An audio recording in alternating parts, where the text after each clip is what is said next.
Selamat menunaikan ibadah sholat maghrib bagi Anda yang menjalankan di wilayah DKI Jakarta dan sekitarnya. Sapa Indonesia Malam masih membahas hasil survei Litbang Kompas terkait kinerja pemerintahan Jokowi Ma'ruf Amin, masih bersama peneliti senior Litbang Kompas Toto Suryaning Tias dan juga tenaga ahli utama KSP Johannes Joko. Silakan disambung lagi Mas Toto, tadi soal ada indikator yang masih jadi catatan misalnya di bawah 50% untuk penegakan hukum. Salah satu bidang yang relatif paling rendah selain ekonomi ya.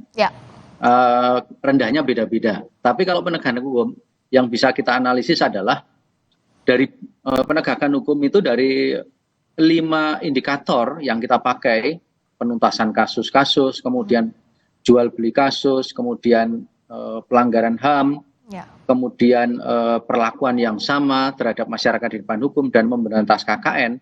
Itu sebetulnya semuanya tidak jauh dari baseline 50% tingkat kepuasannya. Bahkan yang memberantas suap dan jual beli kasus itu tingkat kepuasannya hanya 38%. Artinya apa?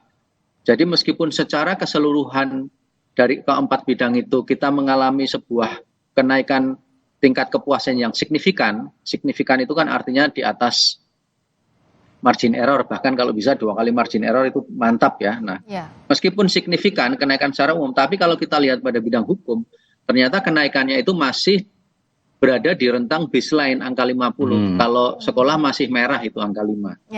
Jadi yang sudah di atas 50 itu hanya menuntaskan kasus kekerasan oleh aparat atau pelanggaran HAM itu pun hanya 51%.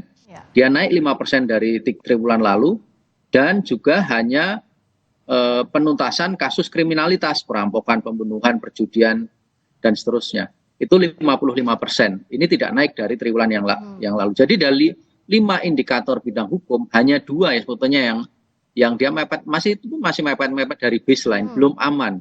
Ini beda sekali dengan misalnya kita lihat penilaian di bidang kesos. Itu sudah 77%, bahkan sampai 80% untuk kepuasan bidang penanganan kesehatan. Itu jauh sekali. Jadi itu yang masih menjadi PR bagi pemerintahan dalam bidang penegakan hukum, terutama dalam pemberantasan suap dan jual beli kasus hukum. Nah, PR ini kan krusial sekali, apalagi bicara penegakan hukum. Agar tidak merah rapornya gimana nih kalau dari pemerintah, Mas Joko, dari triwulan ke triwulan evaluasinya, dan apa yang harus dilakukan?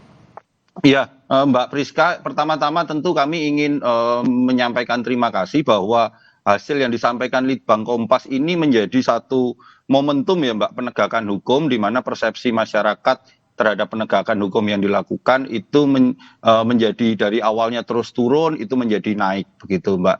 Dan terima kasih juga kepada teman-teman media yang selama ini secara konsisten dan terus-menerus itu melakukan pengawalan terhadap proses-proses penegakan hukum dalam berbagai kasus begitu Mbak. Setidaknya dalam catatan kami ada 2 kasus, ada 3 kasus Mbak yang cukup menyita perhatian publik, yaitu kasus Pak Ferdi Sambo, kemudian kasusnya Kapolda Sumatera Barat dan juga kasus dari tragedi Kanjuruhan.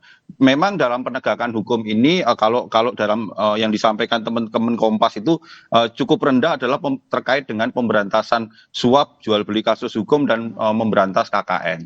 Terkait hal ini pemerintah terutama untuk permasalahan pemberantasan korupsi Mbak, pemerintah hari ini meminta dukungan dari masyarakat khususnya untuk mendorong rancangan undang-undang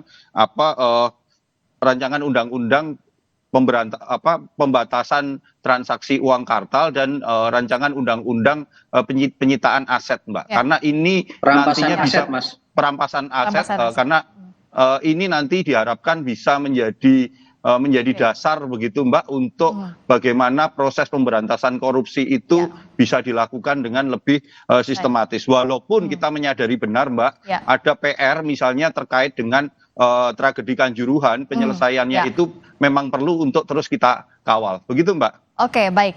Semoga ini jadi benchmark dan juga terus dievaluasi apalagi di akhir masa pemerintahan Jokowi Ma'ruf agar tadi PR-PR-nya bisa dituntaskan dengan baik. Dari hasil survei Litbang Kompas ini salah satu tolok ukurnya. Terima kasih atas waktunya sekali lagi Mas Toto Suryaning Tias, peneliti senior Litbang Kompas. Terima kasih Mas Yohanes Joko, tenaga ahli utama KSP telah bergabung di Sapa Indonesia Malam. Terima kasih Mbak Priska. Terima kasih.